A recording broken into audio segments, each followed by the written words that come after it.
Assalatu wassalamu ala sayyidina Muhammadin wa ala alihi wa sahbihi ajma'in. Amma ba'd. Dalam sadayana. Alhamdulillah, izin Allah Subhanahu wa taala saya bisa hadir di tempat ini suatu kehormatan yang luar biasa. Saya dari Kementerian Agama Kabupaten Karawang, seperti halnya teman-teman yang lain yang sudah mengisi materi, kebetulan ditugaskan untuk hari ini.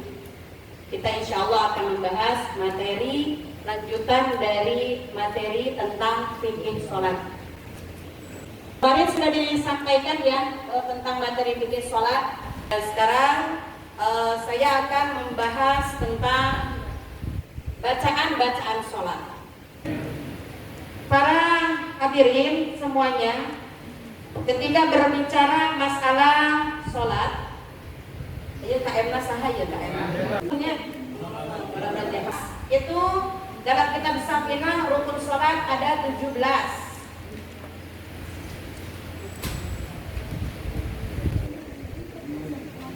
Kalau dalam kitab Riyadhul Badi'ah ada 13 ya.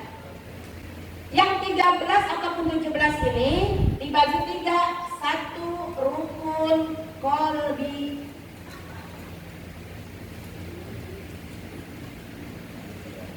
2 rukun qawli, 3 rukun fi'li.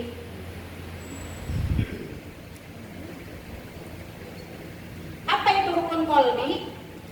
Qalbi itu apa? Hati. Yang dilakukannya dalam hati.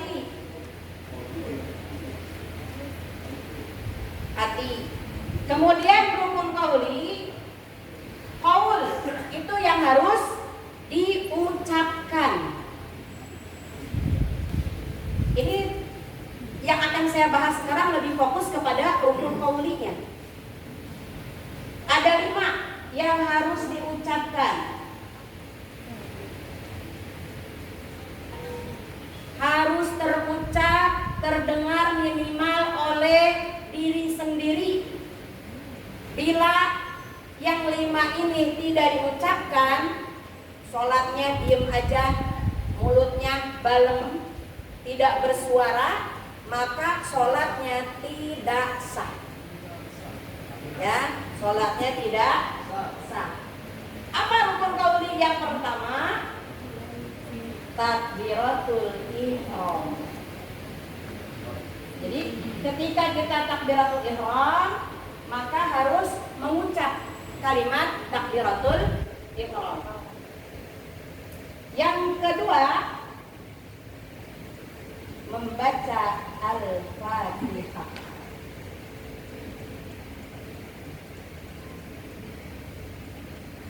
Kemudian yang ketiga, membaca tasyahud.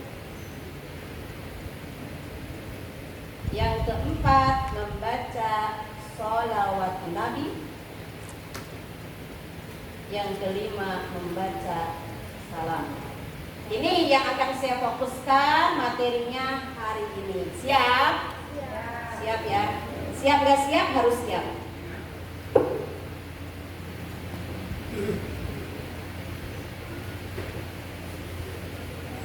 Mohon dibagikan ini sebagai materi yang bisa membantu pelajaran-pelajaran untuk bacaan sholat. Untuk diedarkan. Bentar.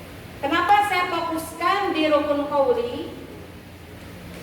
Karena yang namanya sholat, kita mengikuti apa yang disampaikan oleh Rasulullah. Beliau mengatakan, "Shollu kama ra'aitumuni usolli." Sholatlah kalian sebagaimana kalian melihat aku sholat. Nah, dalam rukun qauli ini ada sebuah hadis yang menerangkan bahwa ada seorang sahabat tersebut ditanya, apakah engkau melihat dan mendengar Rasulullah SAW membacakan bacaan sholat. Nah, kemudian sahabat tersebut menyebutkan bahwa Rasulullah Shallallahu Alaihi Wasallam membaca bacaan sholat.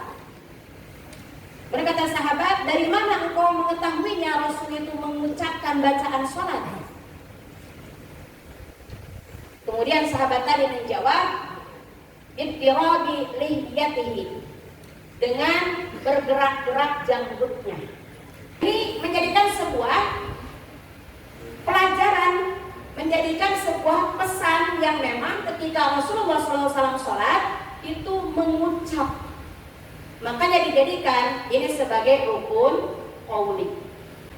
Nah, pertama takbiratul ihram.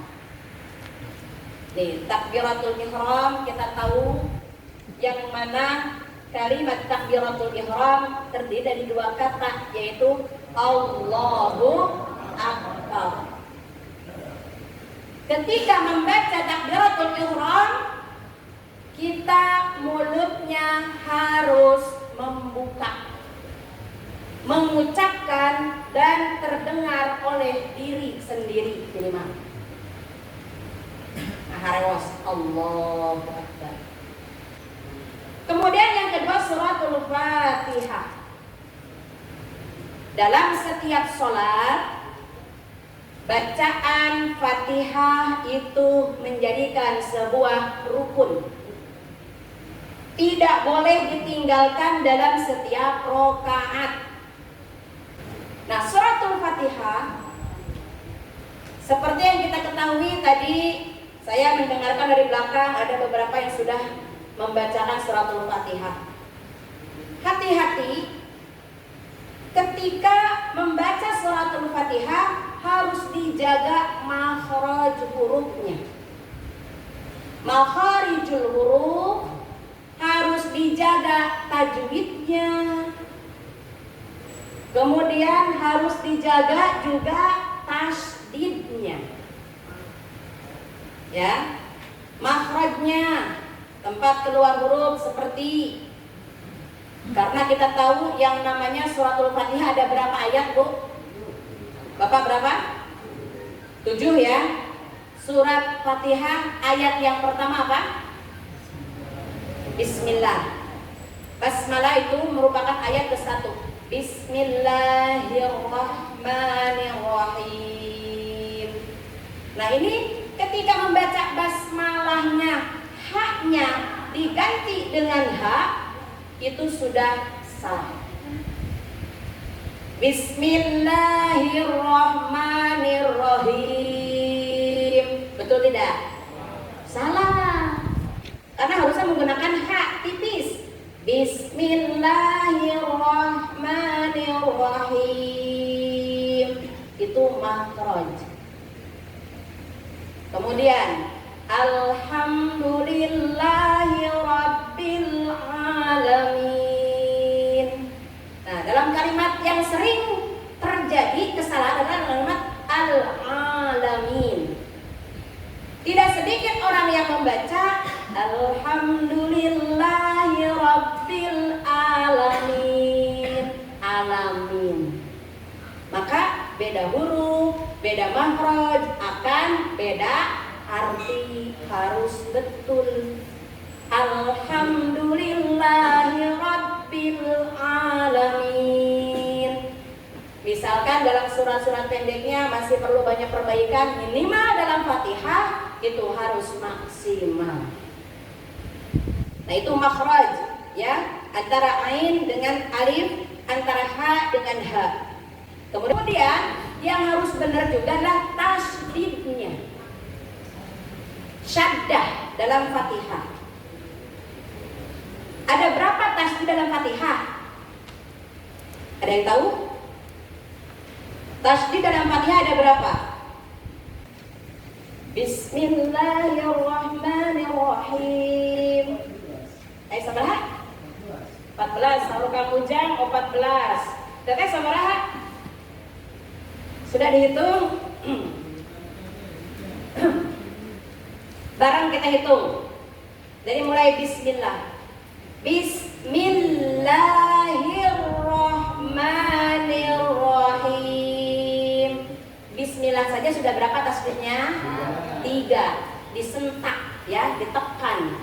itu. Alhamdulillah.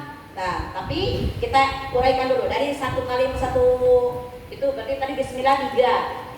Sekarang ada alhamdulillahirabbil alhamdulillahi rabbil alamin. Berapa? 2 kamu jangan. Oh, tunduk. Ar-Rahmanir Rahim. Berapa?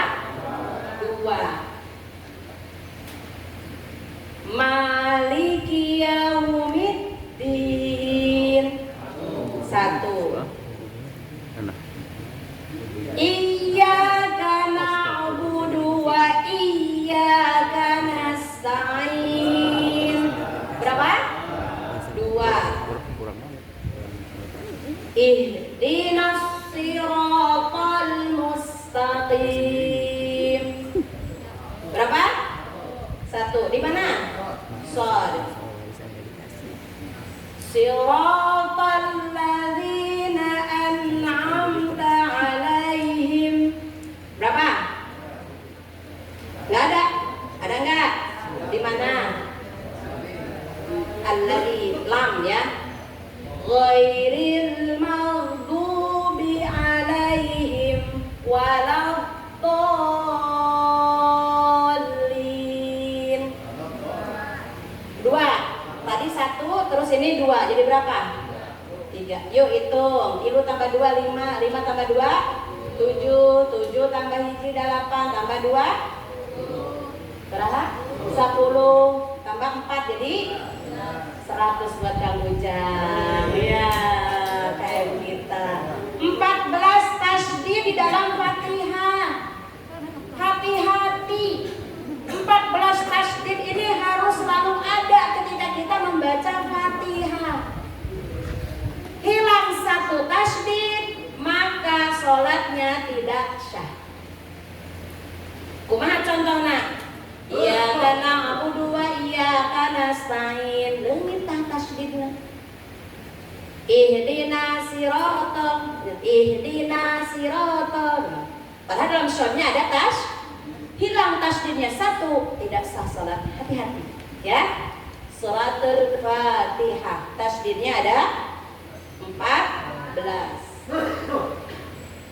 Kemudian yang ketiga adalah tasyahud atau tahiyat. Silakan dilihat dalam lembaran belakangnya. Nah, dalam tahiyat ini kita biasa menggunakan at-tahiyyatul mubarakatus. Terus assalamu alayka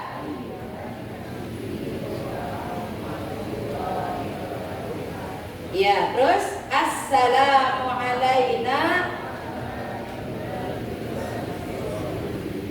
ya, terus asyhadu an la ilaha illallah wa asyhadu anna muhammadar rasul.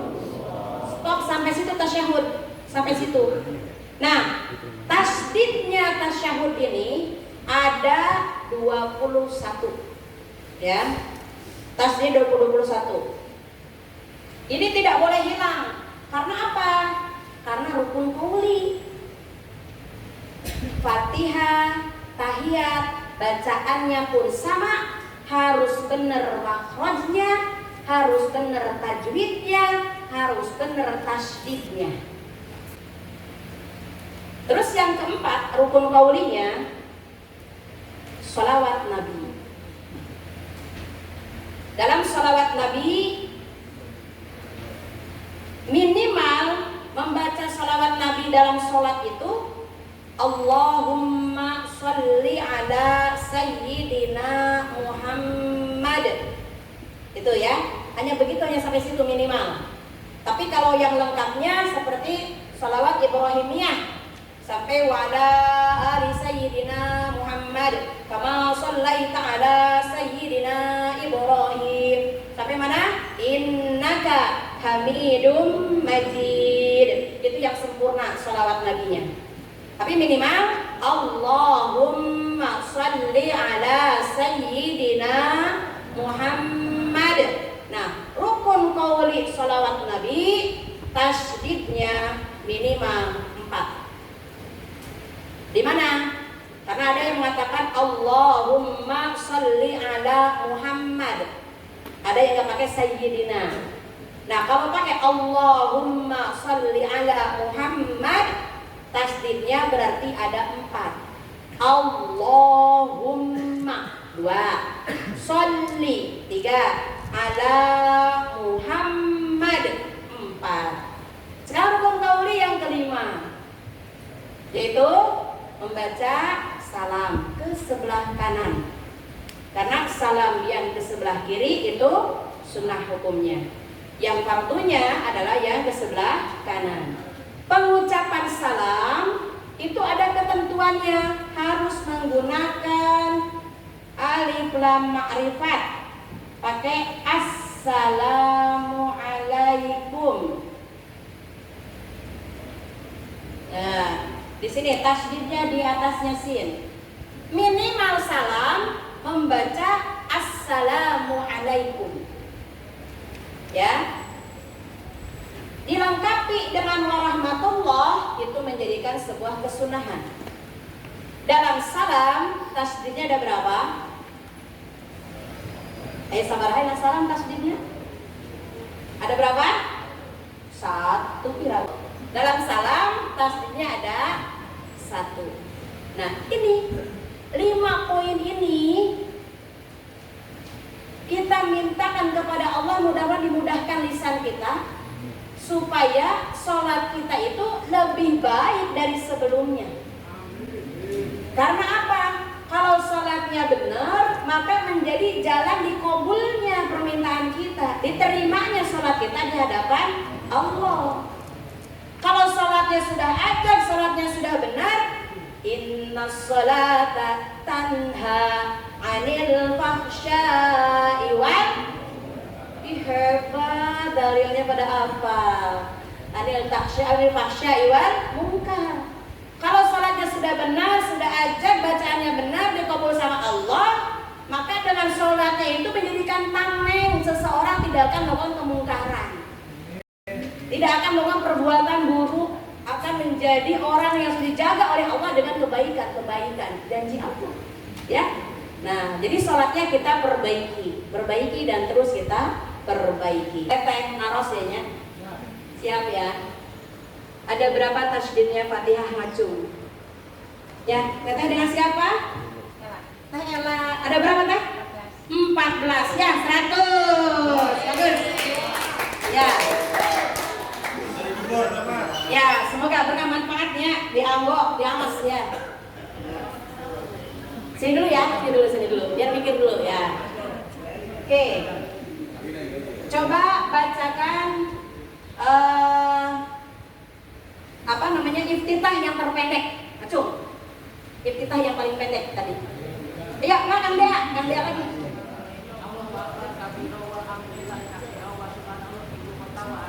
Bukan ibu kota, ibu kota. Ibu kota mana? Jakarta. Tapi tenang di Basian lah, sama ya. Bukan ibu kota, ibu kota ya, ibu kota. Ya, selamat ya Kang Dea ya. Ya. Materinya ya. Hari ini semoga bermanfaat. Mohon maaf sekali banyak kekurangan, banyak kesalahan. Saya doakan mudah-mudahan semuanya Allah diberikan kemudahan, kelancaran, sehingga bisa menjadi manusia yang lebih bermanfaat lagi, dan semoga kita bisa menjadi muslimat yang semakin taat kepada Allah, bertakwa, bermanfaat di masyarakat. Materi yang disampaikan pada hari ini mudah-mudahan menjadikan ilmu yang bermanfaat. Sholat kita menjadi lebih baik karena apa? Nanti perkara yang akan pertama kali Allah mintakan pertanggungjawaban di yaumil qiyamah itu adalah sholatnya. Kalau sholatnya selamat, maka amalan-amalan yang lainnya pun ikut selamat. Tapi kalau sholatnya rusak, maka amalan-amalan yang lainnya pun akan ikut rusak. Gitu. Jadi mudah-mudahan kita menjadi sholatnya itu lebih baik dari sebelumnya. Cukupkan sekian, kita berdoa mohon kepada Allah, semoga Allah mengabulkan apa yang kita inginkan. A'udzu billahi minasyaitonir rajim. Bismillahirrahmanirrahim. Alhamdulillahi rabbil alamin. Arrahmanir rahim. Maliki yaumiddin. Iyyaka na'budu wa iyyaka nasta'in. Ihdinas siratal mustaqim. Siratal ladzina an'amta 'alaihim ghairil maghdubi 'alaihim waladdallin. Rabbi fir lana wa li walidayna amin. Kurang lebihnya mohon maaf. Billahi taufiq wal hidayah. Wassalamualaikum warahmatullahi wabarakatuh.